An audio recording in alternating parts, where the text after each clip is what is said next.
لقد كان لكم في رسول الله أسوة حسنة لمن كان يرجو الله واليوم الآخر وذكر الله كثيرا. نحمده ونصلي على رسوله الكريم، أما بعد، فأعوذ بالله من الشيطان الرجيم. بسم الله الرحمن الرحيم. رب اشرح لي صدري ويسر لي أمري واحلل عقدة من لساني يفقهوا قولي. تبسم، مسکراہٹ، اسمائل. اس کا مادہ ہے با سین میم. بسم یبسم بسمن، مسکرانا. باسم کہتے ہیں مسکرانے والے کو. بعض لوگ نام بھی رکھتے ہیں باسم، بہت خوبصورت نام ہے. بسام بھی ہوتا ہے، فعال کے وزن پر، بہت زیادہ مسکرانے والا. اسی طرح بشاشت کا لفظ بھی آتا ہے ایک، اور بشاشت کا لفظ جو ہے وہ مسکراہٹ سے زیادہ وسیع ہے. ہنس مکھ ہونا، کشادہ روح ہونا، خوش ہونا. تبسم نام بھی ہوتا ہے، اور تبسم کا معنی بھی مسکرانا ہے، اور یہ ابتسام اس کا مصدر بنتا ہے. ابتسام باب افتعال سے، مادہ وہی ہے بسم. اور بسمتن بھی کہتے ہیں، بسمہ بھی نام ہوتا ہے. بعض لوگ اس کو بسمہ کہتے ہیں، حالانکہ وہ اصل میں کیا ہے؟ بسمہ. بسمتن یعنی مسکراہٹ، اسمائل. ان عبد اللہ بن الحارث بن جزء یقول ما رأيت احدا كان اکثر تبسما من رسول اللہ صلی اللہ علیہ وسلم. سیدنا عبداللہ بن الحارث بن جزء رضی اللہ تعالی عنہ کہتے ہیں، میں نے رسول اللہ صلی اللہ علیہ وسلم سے زیادہ کسی کو مسکراتے ہوئے نہیں دیکھا. ایک دوسری حدیث سے پتہ چلتا ہے کہ آپ صلی اللہ علیہ وسلم سے بڑھ کر غم اور دکھ اور تکلیفیں کسی پر نہیں آئیں. تو اس سے کیا پتہ چلتا ہے کہ آپ کا مسکرانا کسی خاص خوش کن کیفیت کی وجہ سے ہی نہیں ہوتا تھا، بلکہ آپ ہر حال میں مسکرایا کرتے تھے. وہ کیا چیز ہے جو انسان کو ہر حال میں مسکرانے پہ مجبور کرتی ہے یا ہر حال میں مسکرانا سکھا دیتی ہے؟ کیونکہ مسکرانا صرف ظاہری فعل نہیں ہے، صرف چہرے پر منہ کا کھولنا یا ہونٹوں کو تھوڑا پھیلا لینا ہی مسکرانا نہیں ہے، بلکہ مسکرانا دل کی کیفیت کا ایک عملی اظہار ہے. اگر انسان کا دل خوش نہ ہو تو انسان مسکرا نہیں سکتا. اور ایک مسکراہٹ وہ ہوتی ہے جو انسان تکلفاً اپنے اوپر طاری کرتا ہے، اور ایک وہ ہوتی ہے جو عادتاً ہوتی ہے. تو مسکراہٹ عادت کب بنتی ہے؟ جب انسان خوشی اور غم، دکھ اور تکلیف، اچھے اور برے، ہر حال میں مسکرانا جانے. اور ہر حال میں مسکرا کون سکتا ہے؟ جو اللہ کی نعمتوں پر نظر رکھے، جو اس پر نظر رکھے جو اس کو ملا ہے، جس کے اندر ایک سینس آف اچیومنٹ ہو، احساس یافت ہو کہ میں نے کچھ پایا ہے، میرے پاس بہت کچھ ہے. احساس محرومی کا شکار انسان مسکرا نہیں سکتا. اس کے چہرے پر تلخی اور مایوسی اور نا امیدی اور ایک غم کی سی کیفیت ہوگی. مومن کا غم اس کے دل میں ہوتا ہے اور چہرہ اس کا مسکراتا رہتا ہے. اور یہ صرف اس وقت ہو سکتا ہے جب انسان کے اندر پازیٹیو تھنکنگ ہو، مثبت سوچ ہو، جب انسان اپنے بارے میں اللہ کی طرف سے آئی ہوئی نعمتوں کے بارے میں غور کرے، اپنے دل ہی دل میں ان کی طرف توجہ دے. جب انسان کے دل میں دوسروں کی بھلائی ہو، دوسروں کی خیر خواہی ہو. ایک مسکراہٹ وہ ہوتی ہے جو تنہائی میں بھی ہوتی ہے، یعنی تنہائی میں بھی انسان مسکراتا رہتا ہے. اور تنہائی میں مسکرانا کس کے لیے ہے؟ اللہ کے لیے، کہ اللہ مجھے دیکھ رہا ہے. اور یہ مسکرانے کی عادت کب بنتی ہے؟ جب انسان کے اندر اللہ کی دی ہوئی نعمتوں پر خوشی کا ایک احساس ہوتا ہے. مثلاً اگر آپ اللہ تعالیٰ کی کسی بھی نعمت پر سوچنا شروع کر دیں، اور سب سے بڑھ کر نعمت ہدایت پر اور مختلف مواقع پر اللہ سبحانہ وتعالیٰ کی طرف سے جو رہنمائی ہمیں ملتی ہے، اس کے ملنے پر، اس کے پانے پر، تو آپ دیکھیں گے کہ خود بخود آپ کے اندر ایک مسکرانے کی کیفیت جنم لے گی. پھر آپ کو مسکراہٹ اپنے اوپر طاری نہیں کرنی پڑے گی، مسکراہٹ کا خول نہیں چڑھانا پڑے گا. اس کے لیے ایک شعوری کوشش نہیں کرنی پڑے گی، بلکہ آپ کے مزاج کے اندر وہ چیز شامل ہو جائے گی۔ یہی وجہ ہے کہ نبی صلی اللہ علیہ وسلم ہمیشہ مسکراتے رہتے تھے۔ ایک اور حدیث میں آتا ہے، حضرت ابو درداء سے حضرت ام درداء روایت کرتی ہیں۔ ام درداء کون تھی؟ فقیہہ خاتون تھی، صحابیہ تھیں، بہت سمجھدار تھیں، بہت جاننے والی تھیں۔ ان کے شوہر ابو درداء بھی بہت اچھے صحابی تھے۔ وہ کہتی ہیں کہ میں اپنے شوہر کو دیکھتی کہ جب بھی وہ کوئی بات بیان کرتے نبی صلی اللہ علیہ وسلم کی تو مسکرانے لگتے، یعنی جب بھی وہ کوئی حدیث سناتے یا حدیث روایت کرتے تو مسکراتے۔ اللہ کی نعمتوں کو یاد کرنا، کتنا بھی غم ہو، دکھ ہو، پریشانی ہو، لیکن فوراً اپنے ذہن کو موڑ دیں کس کی طرف؟ جو پایا ہے، جو ملا ہے۔ جب یہ خیال آتا ہے انسان کو کہ میرے پاس یہ نہیں ہے، یہ نہیں ہے، ایسا نہیں ہے، ویسا نہیں، تو خود بخود دل میں، سوچ میں انسان کے اندر ایک تلخی آنے لگتی، اور پھر وہ تلخی چہرے سے نمایاں ہونے لگتی۔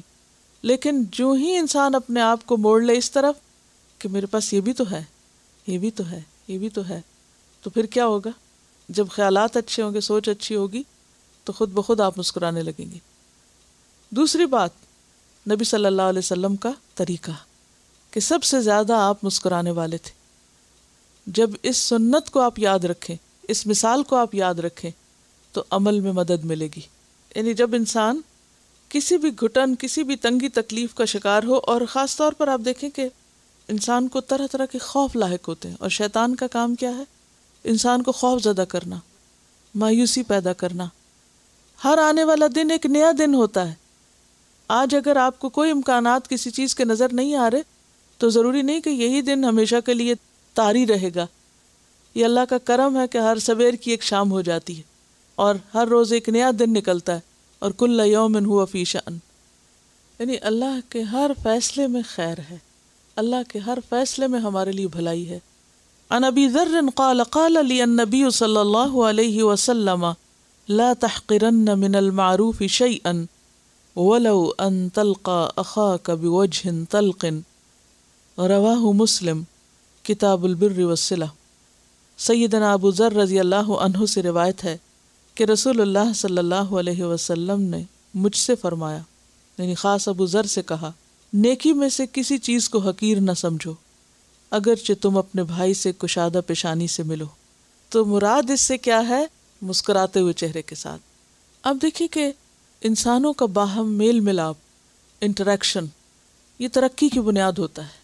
کسی بھی معاملے میں آپ آگے بڑھنا چاہیں تو آپ کے لیے ضروری ہے کہ آپ لوگوں کے ساتھ ملیں جلیں، سوشلائز کریں۔ اگر آپ لوگوں سے ملنا جلنا چھوڑ دیں گے یا لوگوں کے ساتھ بات چیت نہیں کریں گے، اور آپ بالکل آئسولیٹ ہو جائیں گے، تنہائی پسند ہو جائیں گے، لوگوں سے چھپنا شروع کر دیں گے، تو اس میں کوئی خیر نہیں، اس میں کوئی بھلائی نہیں، کیونکہ انسان تنہا زندگی بسر نہیں کر سکتا۔ آپ کو ہر صورت کسی نہ کسی سے کسی نہ کسی طرح ضرور ملنا ہے، خواہ آپ کم لوگوں سے ملیں یا زیادہ لوگوں سے ملیں۔ آپ یہ کبھی بھی نہیں کہہ سکتے کہ فلاں شخص سے مجھے کبھی کوئی دکھ نہیں پہنچا۔ جو جتنا قریب ہوتا ہے، جس سے آپ جتنا زیادہ ملتے ہیں، اس سے آپ کو اتنی ہی تکلیف زیادہ پہنچتی۔ اب ایک طریقہ تو یہ ہے کہ آپ سب سے کاٹ کے الگ ہو جائیں، اور ایک یہ ہے کہ ملتے رہیں، دکھ اٹھاتے رہیں اور بھولتے رہیں، اور ان دکھوں کے اندر مسکراہٹ کا میٹھا گھولتے رہیں اور ان کو کم کرتے رہیں۔ تو انٹریکشن جو ہے یہ زندگی میں جہاں مشکل لاتا ہے وہاں خوبصورتی پیدا کرتا ہے، اور اس خوبصورتی میں پھر مسکراہٹ مزید خوبصورتی پیدا کرتی ہے۔ اسی لیے آپ صلی اللہ علیہ وسلم نے ملاقات کا طریقہ بتایا۔ اب یہ ملاقات کوئی خاص، کوئی فارمل قسم کی ملاقات نہیں ہے کہ آپ کسی سے ٹائم لے کر خاص طور پر آپ ایک پرتکلف انداز میں کہیں ملاقات کرنے جا رہے ہیں، اور اب آپ مل رہے ہیں اور آپ مصنوعی مسکراہٹیں ایکسچینج کر رہے ہیں۔ یہ مراد نہیں ہے۔ کائنات کا ایک اصول ہے کہ دو اور لو، گیو اینڈ ٹیک، جو دو گے وہی ملے گا، وہ سے بھری نگاہیں ڈالو گے تو وہی ملے گا، مسکراتا ہوا چہرہ دکھاؤ گے تو ایک دفعہ نہیں، دو دفعہ نہیں، تین دفعہ نہیں، بالآخر تو کوئی مسکرائے گا، کیونکہ بعض لوگوں کو نہیں پتا کہ یہ سنت ہے اور یہ ثواب ہے، اور بعض لوگ بھولے رہتے ہیں، تو ہم اپنے عمل سے ان کو یاد کرائیں۔ انسانی ضرورت ہے کیا؟ باہم ملنا جلنا، اور باہم ملنے جلنے میں مشکلات ضرور ہوتی ہیں۔ اسی لیے وہ شخص جو دوسروں سے ملتا رہے اور ان کی تکلیفوں پہ صبر کرے وہ اس سے بہتر ہے جو الگ تھلگ رہے اور نہ کسی کی تکلیف دیکھے اور نہ ہی اس پر کوئی صبر کرے۔ ایک اور صحابی ہیں، ان کا نام ہے حضرت نعمان، ان کا بھی قصہ بڑا دلچسپ ہے۔ وہ آپ سے بہت بے تکلف تھے، ہر ایک اپنا اپنا مزاج ہوتا ہے نا، بہت بے تکلف تھے آپ سے۔ جب کوئی بازار میں نئی چیز آتی تو وہ چیز لا کر آپ کی خدمت میں بطور ہدیہ پیش کر دیتے، اور جب دکاندار پیسے مانگتا تو آپ کو ساتھ لے کے وہاں پہنچ جاتے اور عرض کرتے اللہ کے رسول فلاں چیز کی قیمت آپ ان کو دے دیں۔ آپ فرماتے بھائی تم نے وہ چیز ہدیے کے طور پہ مجھے دی تھی۔ وہ کہتے اللہ کی قسم میرے پاس اس کی قیمت نہ تھی، اور میں یہ چاہتا تھا کہ سب سے پہلے وہ چیز آپ کی خدمت میں پیش کروں۔ یہ سن کر آپ مسکرا پڑتے اور اس کو قیمت دے دیتے۔ دیکھیں بعض چیزیں گھر کی خریدنی ہوتی ہیں، اب یہ دیکھیں نا ان صحابی کا دل کیا چاہتا ہے کہ آپ کے پاس یہ چیز ہو۔ اب ان کو پتہ ہے کہ آپ نہیں جائیں گے اور نہ خریدیں گے خود، تو وہ لا کے دے دیتے، کہتے اچھا چلیں اب قیمت ادا کریں۔ اب بعض چیزیں گھر کی خریدنی ہیں، آپ ہسبینڈ وائف دونوں جا رہے ہیں، اگر شاپنگ کر رہے ہیں تو آپ کہیں یہ میں نے آپ کے لیے گفٹ لیا ہے، اب آپ پیمنٹ کر دیں۔ تو بنیادی طور پر یہ ہے کہ ہمیں آغاز کرنا چاہیے۔ اگر کوئی نہیں مسکراتا یا اس کو عادت نہیں ہے تو ہم آغاز کریں، کیونکہ بعض اوقات ہم یہ سوچتے ہیں کہ فلاں شخص کو تو دیکھ کے مسکرانے کی ضرورت نہیں کیونکہ اس نے تو مسکرانا ہی نہیں، تو بھلے نہ مسکرائے، آپ مسکراتے رہیں۔ اگلی حدیث، عن ابی ذر قال قال رسول اللہ صلی اللہ علیہ وسلم تبسمک فی وجہ اخیک لک صدقہ، رواہ الترمذی کتاب البر والصلہ۔ سیدنا ابو ذر رضی اللہ عنہ سے روایت ہے، کہتے ہیں کہ رسول اللہ صلی اللہ علیہ وسلم نے فرمایا تبسمک، تمہارا مسکرانا، فی وجہ اخیک، تمہارے بھائی کے چہرے میں، لکا تمہارے لیے صدقۃ، صدقہ ہے۔ سیدنا ابو ذر رضی اللہ عنہ سے روایت ہے کہ رسول اللہ صلی اللہ علیہ وسلم نے فرمایا اپنے بھائی کو مسکرا کے دیکھنا بھی تیرے لیے صدقہ ہے، یعنی ایک نیکی کا کام ہے۔ اور انسان کے پاس ضروری نہیں کہ ہر وقت مال ہو یا کوئی دینے کی چیز ہو، ایک چیز جس کے دینے میں کچھ بھی خرچ نہیں آتا بلکہ دینے والے کو ہی اس کا فائدہ پہنچتا ہے، وہ مسکراہٹ ہے۔ اور پھر جب آپ نے یہ فرمایا کہ اس کو چھوٹا نہ سمجھو، کم نہ سمجھو، حقیر نہ سمجھو، تو معلوم نہیں قیامت کے دن صرف ایک مسکرانے کی نیکی جو ہے ہو سکتا ہے وہی بخشش کا ذریعہ بن جائے۔ لیکن یہ یاد رکھیے کہ مسکراہٹ حقیقی ہو۔ دو طرح کی مسکراہٹیں ہوتی ہیں، ایک ہوتی ہے فیک، جس میں صرف انسان مصنوعی طور پر کچھ منہ کھول لیتا ہے، پتہ چل جاتا ہے، اس کو پروفیشنل اسمائل کہتے ہیں، تجارتی۔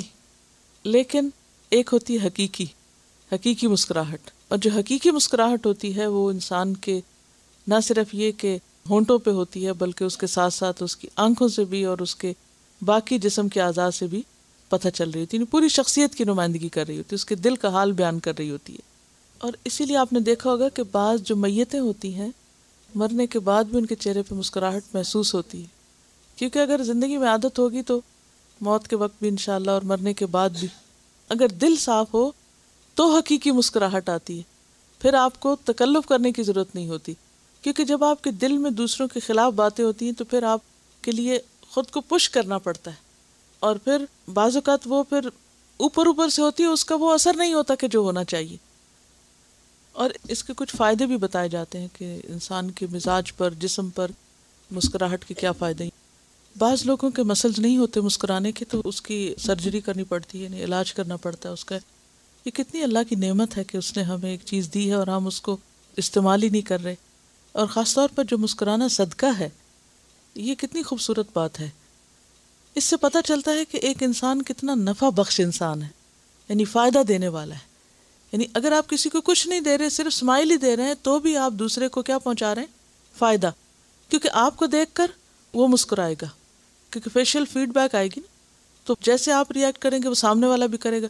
گویا آپ صرف خود نہیں مسکرائے بلکہ آپ نے کیا کیا؟ دوسروں کو بھی مسکرانے والا بنا دیا۔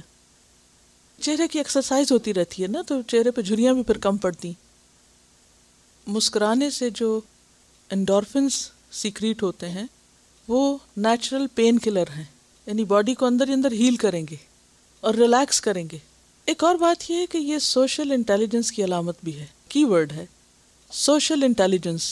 انٹیلیجنس کی کئی قسمیں ہیں، اور یہ ایک سوشل انٹیلیجنس، یعنی کہ کون شخص سوشلی کتنا انٹیلیجنٹ ہے. اور خاص طور پر اگر آپ دین کا کام کرنا چاہتے ہیں تو آپ کو اس انٹیلیجنس کی بہت ضرورت ہے. ان عائشہ رضی اللہ عنہا قالت ما رأيت النبي صلی اللہ علیہ وسلم مستجمعا قط ضاحكا حتى أرى منه لهواته انما كان يتبسم. رواہ البخاری کتاب الادب. سیدہ عائشہ رضی اللہ عنہا نے بیان کیا ہے کہ نبی کریم صلی اللہ علیہ وسلم کو اس طرح کھل کر کبھی ہنستے نہیں دیکھا کہ آپ کے حلق کا کوا نظر آنے لگتا ہو. آپ صلی اللہ علیہ وسلم صرف مسکراتے تھے، یعنی مسکرانے میں اعتدال.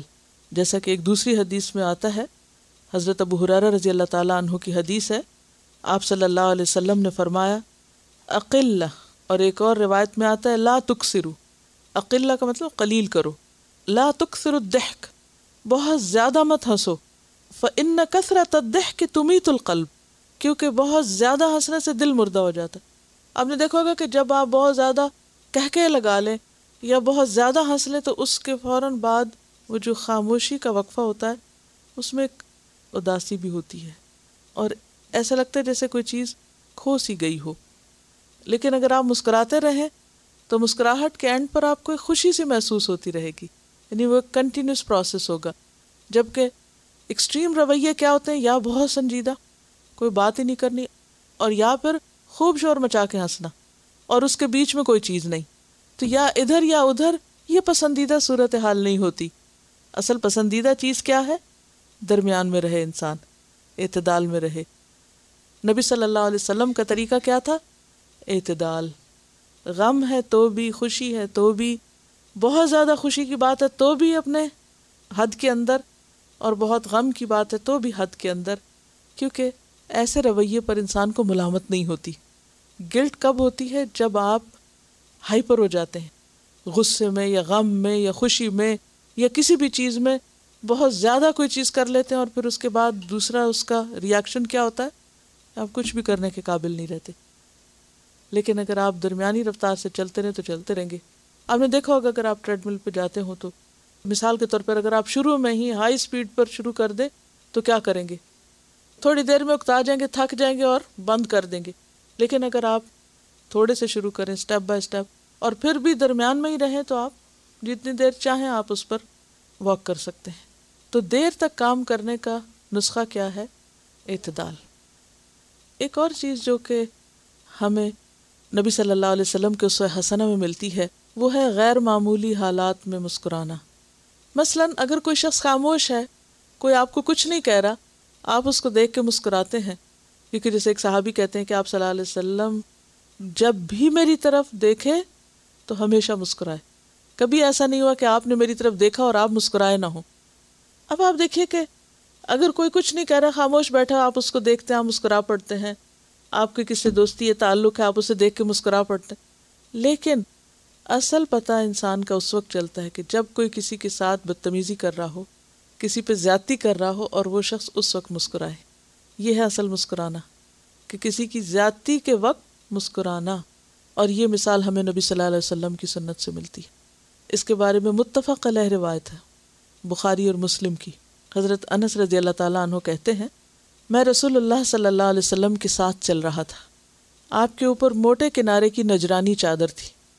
بعض اوقات ایسا تھا نا کہ آپ نے دوپٹہ لیا ہو یا چادر تو اس کے کنارے پہ کوئی چیز لگی ہوئی ہوتی ہے، تو اس سے کیا ہوتا ہے، کنارہ ہیوی ہو جاتا ہے، کھردرا بھی ہو جاتا ہے بعض اوقات، جیسے گوٹا کناری جس کو آپ کہتے ہیں مثلا. تو ان کے اوپر جو چادر تھی اس کا کنارہ موٹا تھا، بعض اوقات تو موڑنے کی وجہ سے موٹا ہو جاتا ہے، کھردرا ہو جاتا ہے. ایک دیہاتی آپ سے ملا، اس نے آپ کی چادر پکڑ کر آپ کو نہایت زور سے کھینچا، یعنی کوئی بات نہیں کہی، کچھ نہیں کہا، اور آپ جا رہے ہیں اور وہ کیا کرتا ہے کہ آپ کی چادر پکڑ کے کھینچنا شروع کر دیتا ہے، اور بہت ہی زور سے کھینچا، اور چادر کھینچنے کی وجہ سے آپ کے کندھے پہ نشان پڑ گیا. آپ خود سوچیں کہ کتنی شدید کھینچی ہوگی. اس کے بعد یعنی کھینچ کھچا کے اس کے بعد وہ کہنے لگا اے محمد صلی اللہ علیہ وسلم مجھے اس مال میں سے دینے کا حکم دیجئے، یعنی کسی کو کہیے کہ مجھے بھی دیجئے جو آپ کے پاس ہے، یعنی کوئی غنیمت کا ہوگا یا کہیں سے آیا ہوگا کچھ. آپ نے اس کی طرف دیکھا اور مسکرا دیے، پھر آپ نے اس کو مال دینے کا حکم دیا کہ اس کو دے دو کچھ. یہ ہے اخلاق. انک لعلی خلق عظیم. ہم کن سنتوں کی پیروی کا دعویٰ کرتے ہیں؟ کن سنتوں کی پیروی کا؟ ہم میں سے ہر ایک دعوے دار ہے نا کہ ہم نبی صلی اللہ علیہ وسلم کی سنت کی بہت پیروی کرتے ہیں، اپنی مرضی کی باتوں کی جن کو ہم نے پک اینڈ چوز کر لیا کہ یہ کرنا ہے ہمیں، جو ہمیں سوٹ کرتی ہیں، اور جو آپ کا ایک اوور آل اخلاق تھا اور ایک آپ کو اوور آل شخصیت ہے، اس کے خوبصورت پہلوؤں کی طرف کبھی ہم نے دیکھا ہی نہیں. انسان کی فطرت میں ہے مسکرانا، اس لیے بچہ بھی مسکراتا ہے. آنکھیں بند ہوتی ہیں اور بچہ مسکرا رہا ہوتا ہے، اور سوتے ہوئے بھی مسکراتا ہے. ریسرچز بتاتی ہیں کہ فیٹس بھی اسمائل کرتا ہے. تو یہ تو اللہ نے ہماری فطرت میں رکھ دیا ہے. یہ الگ بات ہے کہ ہم اپنی فطرت مسخ کر دیں. صحابہ کرام کی زندگی جو ہے وہ ہمارے لیے ایک بہترین نمونہ ہے رسول اللہ صلی اللہ علیہ وسلم کے بعد، کیونکہ اہدنا الصراط المستقیم صراط الذین انعمت علیہم میں بھی آتے ہیں. پھر اولئک الذین ہداہم اللہ، یہ وہ لوگ ہیں جن کو اللہ نے ہدایت دی. رضی اللہ عنہم ورضوا عنہ، تو ان کی زندگی کی جو عملی مثالیں ہیں بہت ہی ہیلپ فل ہوتی. سواری پہ مسکرانا، سٹارٹ لیتے ہوئے مسکرانا. اور اس کے لیے بھی حدیث ہے. حدیث کیا ہے؟ حضرت علی رضی اللہ تعالیٰ عنہ کے پاس ایک دفعہ ایک سواری لائی گئی. آپ نے اس پر سوار ہونے کے لیے جب رکاب پہ قدم رکھا تو پڑھا بسم اللہ. جب سوار ہو چکے تو کہا الحمدللہ. پھر یہ دعا پڑھی سبحان الذی سخر لنا ھذا وما كنا له مقرنین وانا الی ربنا لمنقلبون. پھر حضرت علی رضی اللہ تعالیٰ عنہ نے 3 مرتبہ الحمدللہ کہا، 3 دفعہ اللہ اکبر کہا، پھر پڑھا سبحانک انی ظلمت نفسی فاغفر لی فانہ لا یغفر الذنوب الا انت. راوی کہتے ہیں کہ اس دعا کو پڑھنے کے بعد حضرت علی رضی اللہ تعالیٰ عنہ کھلکھلا کے ہنسے، یعنی اچھا خاصا ہنسے. میں نے بے موقع ہنسنے کی وجہ دریافت کی کہ یہاں تو ہنسنے والی کوئی بات نہیں، تو آپ کیوں ہنسیں؟ فرمایا حضرت صلی اللہ علیہ وسلم نے بھی اس طرح دعا پڑھی تھی، یعنی جیسے میں نے پڑھی، اور پھر آپ مسکرا دیے تھے. میں نے آپ سے مسکرانے کی وجہ پوچھی، یعنی حضرت علی نے نبی صلی اللہ علیہ وسلم سے، تو آپ نے فرمایا اللہ تعالیٰ اپنے بندے کے یہ کہنے پر کہ خدایا تیرے سوا میرے گناہوں کو کوئی معاف نہیں کر سکتا، خوش ہو کر فرماتے ہیں کہ میرا بندہ یہ جانتا ہے کہ میرے سوا کوئی دوسرا اس کے گناہوں کو نہیں بخش سکتا. یعنی جب بندہ استغفار پڑھتا ہے تو اللہ تعالیٰ مسکراتا ہے. تو اللہ تعالیٰ کے خوش ہونے پر نبی صلی اللہ علیہ وسلم خوش ہوئے، مسکرائے، یعنی خاص طور پر اس موقع پر. اب یہ کمیونیکیشن کس کے ساتھ ہو رہی ہے؟ دل ہی دل میں. ابھی شروع میں ہم نے بات کی تھی نا، کیا چیز انسان کو ہر وقت مسکرانے پہ مجبور کر سکتی؟ تو وہ اپنے اندر ہی کی بات ہے نا. وہ اندر کی جو کمیونیکیشن ہے آپ کی آپ کے رب کے ساتھ، تو وہ تنہائی میں بھی آپ کو مسکرانے پر مجبور کرے گی. وہ آپ سواری پہ بیٹھ کے بھی مسکرائیں گے، آپ کوئی بھی کام کریں گے تو جتنے اچھی اچھی باتیں یاد آئیں گی اللہ سبحانہ و تعالیٰ کے ساتھ تعلق کے اوپر مبنی، تو انشاءاللہ تعالیٰ پھر مسکرانے میں مشکل نہیں ہوگی. لیکن جب انسان کو اللہ سے کچھ شکوہ ہو یا ناراضگی ہو یا ناشکری کی کیفیت ہو تو پھر مسکرانا مشکل لگتا ہے. اگر کسی وقت بھی مشکل لگے تو فوراً سوچیں کہ یہ ناشکری ہے، یہ ناشکرے پن کا ایک رویہ ہے کہ میں مسکرا نہیں سکتی. بعض اوقات کوئی ہمیں کہے نا مسکراؤ تو ہم اور غصہ کرتے ہیں کہ مت کہو کہ مسکراؤ، تمہیں نہیں پتا کہ میرا حال کیا ہے، تم پہ وہ گزرا ہی نہیں. حضرت براء بن عازب کو حضور صلی اللہ علیہ وسلم سے والہانہ محبت تھی اور آپ کی ہر ادا کو دل و جان سے عزیز رکھتے اور اس پر عمل کرتے. ایک دفعہ ان کا ایک شاگرد ملاقات کے لیے حاضر ہوا. کس کا؟ براء بن عازب کا. تو انہوں نے خود آگے بڑھ کر سلام کیا. یعنی استاد کا کام صرف یہ نہیں کہ وہ انتظار کرے اچھا میرا شاگرد مجھے سلام کرے، بلکہ کیا ضروری کہ خود آگے بڑھ کر سلام کر لے. خود آگے بڑھ کر سلام کیا، پھر شاگرد کا ہاتھ اپنے ہاتھ میں لے کے مسکرانے لگے، یعنی سلام کرتے ہوئے مسکرانے لگے. پھر فرمایا جانتے ہو میں نے ایسا کیوں کیا؟ شاگرد نے عرض کیا آپ ہی فرمائیں. فرمایا ایک مرتبہ رسول اللہ صلی اللہ علیہ وسلم کو ایسا کرتے ہوئے میں نے دیکھا تھا، اور اس پر آپ صلی اللہ علیہ وسلم نے مسکراتے ہوئے یہ ارشاد بھی فرمایا تھا کہ اگر 2 مسلمان بغیر کسی ذاتی غرض کے، بغیر کسی لالچ اور غرض کے ایک دوسرے کو اس طرح ملے، یعنی مسکراتے ہوئے ملے، اس طرح کا اشارہ کس چیز کی طرف تھا؟ مسکرانے کی، یعنی خوش ہو کر ملے، یعنی یا مسافہ کریں تو اللہ تعالیٰ دونوں کو بخش دیتا ہے. یعنی ایک مسلمان سے ملاقات کرنا اور ملاقات کے وقت ہاتھ ملانا اور ہاتھ ملاتے ہوئے مسکرانا، ٹھیک ہے ہر وقت ہر موقع پہ اور ہر روز تو یہ کرنا بعض اوقات مشکل ہو جاتا ہے، لیکن جیسے اگر کوئی یعنی کہ کچھ دن کے بعد آیا ہے یا دور سے آیا ہے یا کسی بھی وجہ سے یا اگر ممکن ہو تو خالی کھڑے ہونے سے بہتر ہے کہ انسان ہاتھ ملا لے، اور ہاتھ ملانے کے ساتھ ساتھ مسکرا بھی لے، تو آپ دیکھیں گے کہ دل کی جو میل ہے وہ بھی نکل جاتی ہے. تو یہ وہ راز ہیں جو بنیاد ہے اچھے تعلقات کی. یعنی مسکرانا اگر دیکھا جائے تو پورے اس میں پرسپیکٹو میں دراصل کیا ہے؟ اچھے تعلقات کا راز، انٹریکشن کی خوبصورتی اور انٹریکشن کی مضبوط بنیاد. ایک اور موقع، ایک مرتبہ نبی صلی اللہ علیہ وسلم کو اپنی حجامت کروانا تھی، یعنی بال کٹوانا تھے. تو سفر میں ایک صحابی آپ کے ساتھ تھے، تو آپ نے ان کو بلوایا. وہ حاضر ہوئے اور اپنا سر مبارک آپ نے اس کے سامنے کیا کہ اچھا تم اب کرو حجامت. اور مسکراتے ہوئے مزاحاً فرمایا، بھائی تم کو اللہ کے رسول نے اپنے سر پر اس حال میں قابو دیا ہے کہ تمہارے ہاتھ میں استرا ہے. یعنی میرا سر تمہارے ہاتھ میں اور تمہارے ہاتھ میں استرا ہے.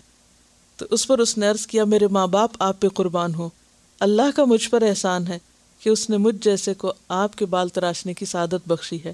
اور یہ صحابی معمر بن عبداللہ تھے. مسند احمد نے اس کو روایت کیا ہے.